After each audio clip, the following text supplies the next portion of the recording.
नमस्कार मित्रों, आज हम लोग क्लास 10th में अवतल दर्पण में सिद्ध करेंगे कि 1/v प्लस 1/u बराबर 1/f, जहां u, v और f के सामान्य अर्थ हैं। अर्थात यह जो है दर्पण सूत्र जो है इसी को कहते हैं और इसको साबित करके आज हम लोग दिखाएंगे। तो यदि आप इस चैनल पर नए हैं तो इस चैनल को सब्सक्राइब कर लें, वीडियो को अधिक से अधिक शेयर करें और लाइक करें। हम लोग देखेंगे कि इस चित्र को कैसे बनाएंगे। सबसे पहले तो अवतल दर्पण का चित्र हम बनाते हैं। देखिए इस तरह का चित्र हम बनाएंगे। ये है, ये अवतल दर्पण है।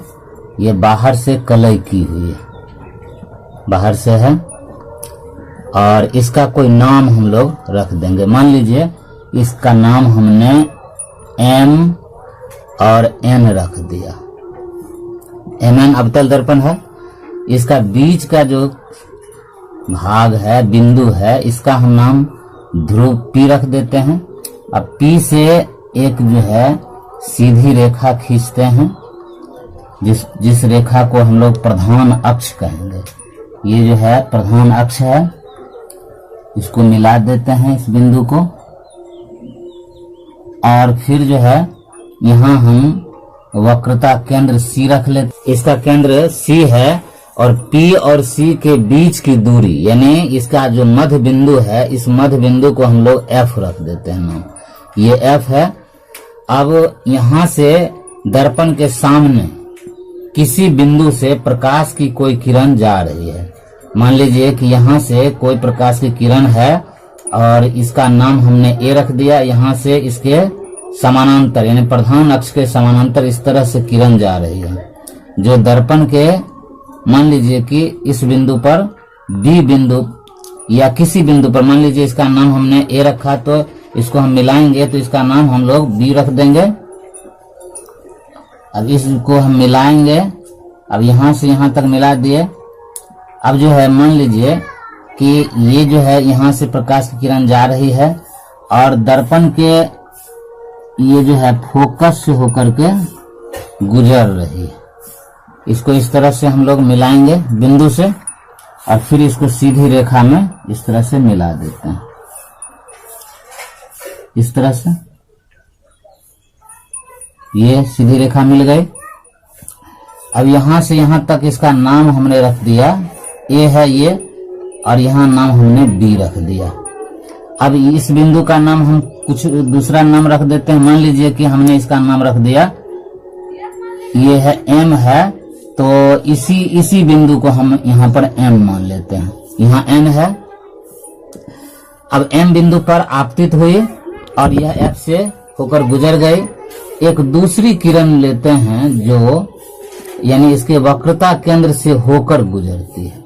मान लीजिए ये है इसका वक्रता केंद्र और वक्रता केंद्र से होकर गुजर गई और ये जो N नाम है, इस जगह नाम इसका हमने N रख दिया। तो अलग से नाम रखने की आवश्यकता नहीं पड़ी। अब इसको हम मिला देंगे। ये मिल गया। मान लीजिए इसको हमने मिला दिया। अब है कि ये जो M यानी F से होकर के जो चली गई, इसको हम मान लीजिए कि इस दिशा को हमने कुछ भी नाम रख दिया। हो सकता है हमको यहाँ X रख दें, Y रख दें, कुछ भी नाम रख दे सकते हैं। अब क्या है कि ये इस दिशा में आई और इस दिशा ऐसे आपतित हुई और ये परावर्तित हो गई। एक किरण जो है यहाँ A से C की ओर आपतित हुई और इसी दिशा में परावर्तित हो गई। चूंकि कोई भी प्रकाश की किरण दर्पण के वक्रता केंद्र से होकर के गुजरती है तो पूर्व दिशा में वापस हो जाती है। इसी दिशा में आई, इसी दिशा में लौट गई।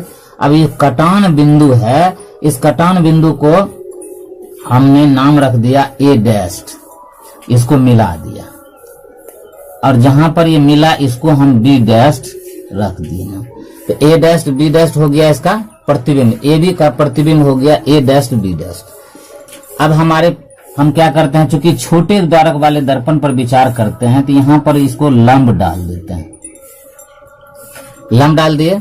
अब इसका जो कोई नाम रहेगा, मान लीजिए कि O अधि, ये हम नाम रख दिए, मान लीजिए O रख दीजिए। तो O हमने नाम रख दिया। अब क्या है कि हम देखते हैं कि यहाँ पर 4 त्रिभुज बनते हैं। त्रिभुज ए बी सी और त्रिभुज सी बी डैश ए डैश, फिर त्रिभुज बनता है ए डैश बी डैश एफ, और फिर त्रिभुज बनता है एम ओ एफ। तो इस तरह से हम देखते हैं कि सबसे पहले हम लोग त्रिभुज ए बी सी और त्रिभुज ए डैश बी डैश सी में लेते हैं। ये दोनों त्रिभुज ए बी सी तथा त्रिभुज ए डैश बी डैश और सी लेते हैं। इस दोनों त्रिभुजों में हम देखते हैं क्या सब है। तो इसका ये कोण 90 डिग्री है और इसका भी ये कोण 90 डिग्री है। इसके बाद ये कोण और ये कोण दोनों जो है आमने सामने के कोण है, समान, ये दोनों आमने सामने के कोण है। तो किसी दो त्रिभुज में दो कोण आपस में बराबर है, ये 90 है, ये भी 90 है, अभिलंब है, और ये कोण बराबर है, तो तीसरा कोण अपने आप बराबर हो जाएगा। इसका तीसरा कोण इसके तीसरे कोण के बराबर, यानी दोनों त्रिभुज समान कोणिक हो जाएंगे। और समान कोणिक होने के कारण समरूप, ये जो है समरूप हो जाएंगे। तो समरूप होने के कारण भुजाएं समानुपाती हो जाएंगे। तो इसको हम लिख सकते हैं त्रिभुज एबीसी तथा त्रिभुज एबीसी और समरूप त्रिभुज ए डैश बी डैश सी। कैसे हुआ? तो ये 90 ये कोण बराबर है, तीसरा कोण अपना बराबर है, दोनों त्रिभुज समान कोणिक होने के कारण समरूप हो जाएंगे। इसको लिखेंगे त्रिभुज एबीसी समरूप त्रिभुज ए डैश बी डैश सी। अब समरूप हो गए तो भुजाएं समानुपाती हो जाएंगे। तो भुजाएं समानुपाती होंगी तो इसका मतलब है कि लंब बट्टे लंब, यानी ए बी बट्टे ए डैश बी डैश, और बराबर हो जाएगा बीसी बट्टे बी डैश सी, यानी आधार बट्टे आधार। तो बी इसका आधार है बीसी, इसका आधार है बी डैश सी। ये बी डैश हमने सी ले लिया। अब ये हमारा जो है इसको मान लेंगे हम लोग समीकरण 1। अब त्रिभुज, फिर इस त्रिभुज में, इन दोनों त्रिभुजों में देखेंगे तो ये जो तो हमारा त्रिभुज है, यानी कौन कौन त्रिभुज, यानी ये त्रिभुज और ये त्रिभुज, इन दोनों त्रिभुजों में हम देखेंगे क्या सब है बराबर। तो अब देखेंगे हमारा जो है ये त्रिभुज और ये त्रिभुज, यानी इस त्रिभुज, इस दोनों त्रिभुज को हमने समरूप कर दिया। और फिर अब हम लोग क्या करेंगे कि इस दोनों त्रिभुज को समरूप कर देंगे। और फिर जो है तो देखेंगे त्रिभुज ए डैश बी डैश और सी। अब और समरूप हो जाएंगे त्रिभुज ए डैश बी डैश एफ, त्रिभुज ए डैश बी डैश एफ। इन दोनों त्रिभुजों में हम देखेंगे, अब हम लोग इस दोनों त्रिभुज में देखेंगे त्रिभुज ए डैश बी डैश एफ और त्रिभुज ओ एम एफ। इन दोनों त्रिभुजों में हम देखते हैं तो ये कोण और ये कोण दोनों बराबर हैं। इसमें भी ये 90 डिग्री है और इसका भी ये जो है 90 डिग्री है, ये कोण 90 डिग्री है। तो इसमें इन दोनों त्रिभुजों में दो कोण समान है, यानी ये 90 डिग्री, इसका ये 90 डिग्री, ये दोनों कोण आमने सामने के कोण है, इससे समान होंगे तो दोनों त्रिभुज समरूप हो जाएंगे। तो इसको लिखेंगे अब त्रिभुज ए डैश बी डैश एफ, त्रिभुज ए डैश बी डैश एफ समरूप त्रिभुज ओ एम एफ, त्रिभुज ओ एम एफ।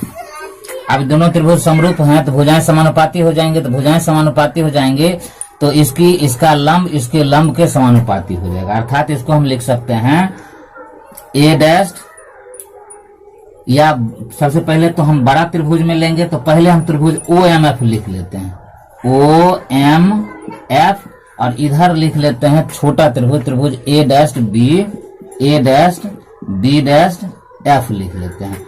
अब हम बड़े त्रिभुज में पहले लेंगे, बड़ा त्रिभुज का लंब है ओ एम, ये हो जाएगा ओ एम, और छोटा त्रिभुज का लंब है ए डैश बी डैश हो जाएगा। और बड़े त्रिभुज का आधार है ओ एफ, तो इसको ओ एफ लिख लेंगे, और छोटे त्रिभुज का आधार है बी डैश एफ, तो बी डैश एफ लिख लेंगे। अब हम देखते हैं यहाँ दो समानांतर रेखाएं हैं, तो इसका मतलब समानांतर रेखा की दूरी आपस में बराबर होती है। तो ये दूरी जो ए बी है वह ओ एम के बराबर है। तो हम लिखेंगे यहाँ ओ एम की जगह पर लिखेंगे चूंकि ए एम समानांतर पी बी या बी पी लिखेंगे। अब दो समानांतर रेखाओं के बीच की दूरी बराबर होती है तो ए बी बराबर हो जाएगा ए बी बराबर हो जाएगा ओ एम।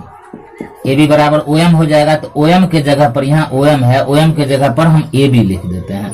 तो या लिखेंगे ओ एम के जगह ए बी अगर लिख देते हैं तो ए बी बटे हो जाएगा ए डैश बी डैश, और बराबर हो जाएगा ओ एफ बटे हो जाएगा B dash F, B dash F हो जाएगा।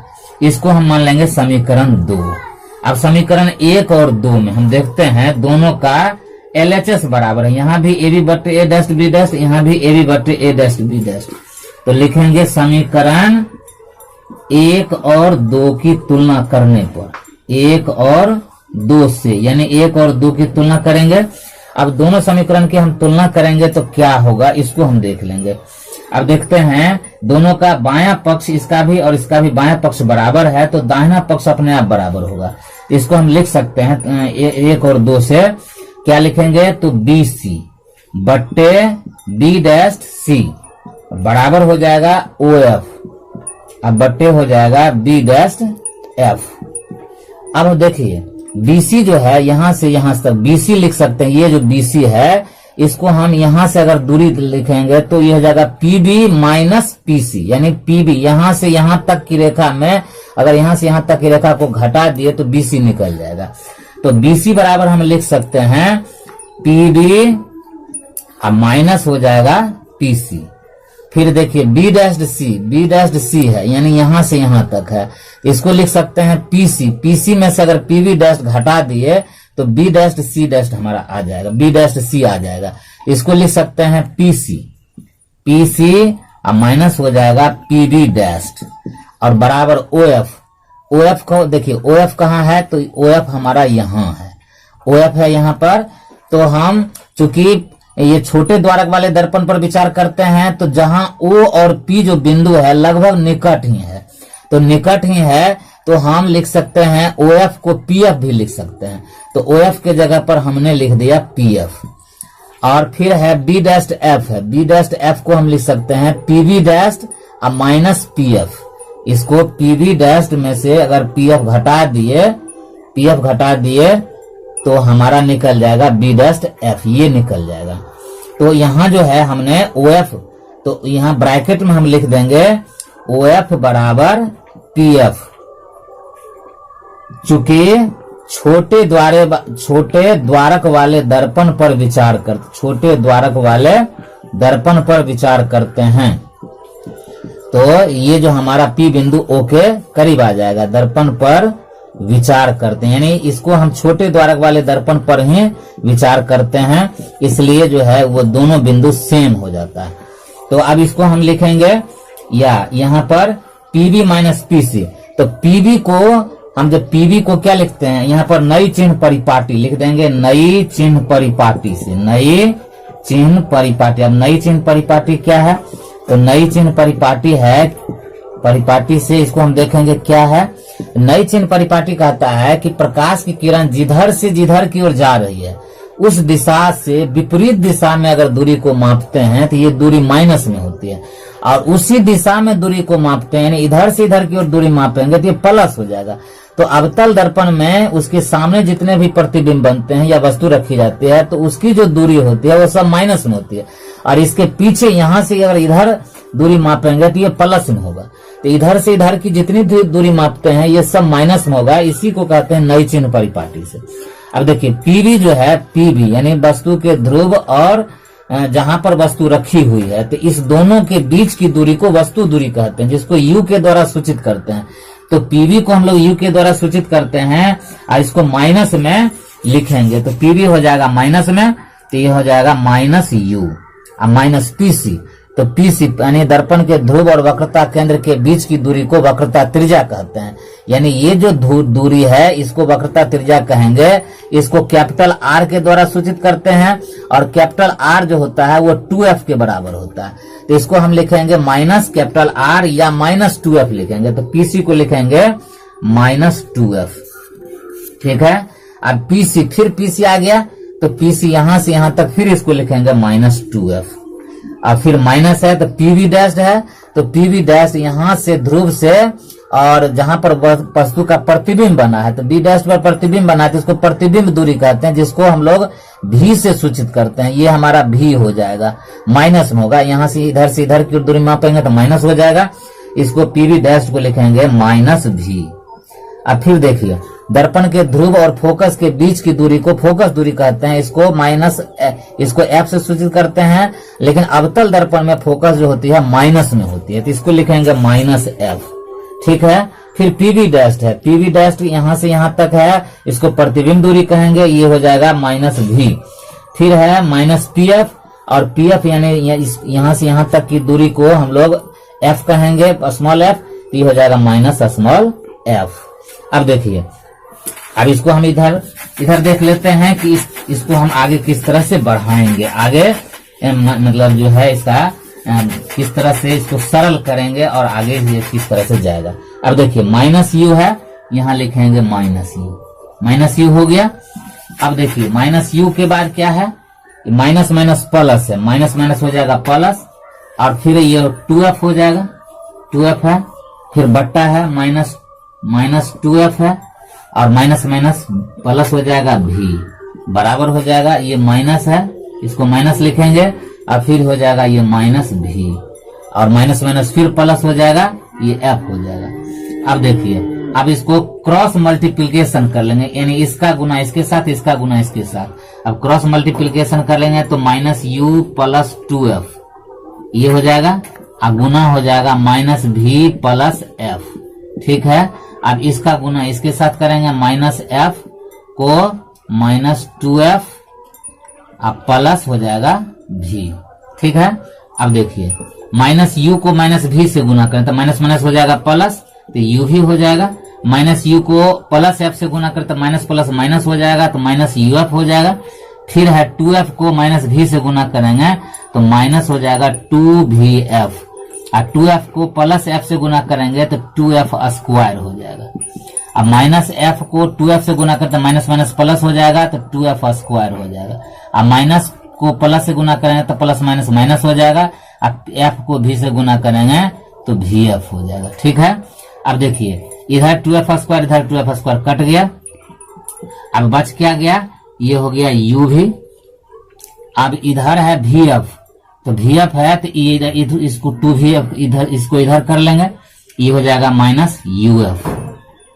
अब है 2vf को इधर ले आएंगे, ये हो जाएगा हमारा vf यानी माइनस vf, यानी बराबर के इस साइड हो जाएगा माइनस vf, और 2vf इधर चला जाएगा तो प्लस 2vf हो जाएगा, 2vf हो गया। अब देखिए, ये हो जाएगा u भी और माइनस uf, और 2vf में से ई भी यानी एक vf चला गया तो बच जाएगा सिर्फ vf। अब क्या बच गया, अब है कि हम लोग जो है इसको दोनों ओर जो है uvf से भाग दे देंगे, uvf से भाग देने पर, यानी भाग दे दिए, दोनों ओर भाग देंगे, दोनों ओर भाग देने पर क्या हो जाएगा, देखिए u भी बट्टे uvf माइनस uf बट्टे uvf बराबर vf बट्टे uvf। ठीक है। u भी से भी कट गया, u से u कट गया, u से u कट गया, f से f कट गया, v से भी कट गया, f से f कट गया, क्या बच गया 1 बट्टे f माइनस, अब ऊपर में कुछ नहीं है तो 1 बट्टे v बराबर, ये क्या है ऊपर में कुछ नहीं है तो 1 होगा, अब बट्टे नीचे में u बच गया तो u है। अब देखिए, अब क्या करेंगे, इधर माइनस है इसको इधर ले आएंगे तो 1 बट्टे f बराबर क्या हो जाएगा, ये हो जाएगा 1 बट्टे u, इधर आके ये प्लस हो जाएगा, माइनस है इधर इस आके हो जाएगा प्लस। अब क्या हो 1 बट्टे f बराबर 1 बट्टे u प्लस 1 बट्टे v, हमारा ये सिद्ध हो गया। या इसको हम दूसरे तरीके से भी लिखना चाहेंगे तो हम लिख सकते हैं, यहाँ इसी को पहले लिख देंगे 1 बट्टे v प्लस 1 बट्टे u बराबर 1 बट्टे f, तो यही सिद्ध हो गया। और इस तरह से अवतल दर्पण में हम लोग सिद्ध कर लेंगे 1 बट्टे v प्लस 1 बट्टे u बराबर 1 बट्टे f। इस वीडियो को बार बार आप जो है पॉज करके और आसानी से इसको हम समझ सकते हैं किस तरह से अवतल दर्पण में इस सूत्र को सिद्ध किया जा सकता है। एक बार फिर से आप लोगों से रिक्वेस्ट की, अगर चैनल को सब्सक्राइब नहीं किए तो सब्सक्राइब कर लें, वीडियो को अधिक से अधिक शेयर करें और लाइक करें, कमेंट्स करें। आप लोगों को बहुत बहुत धन्यवाद। थैंक्स।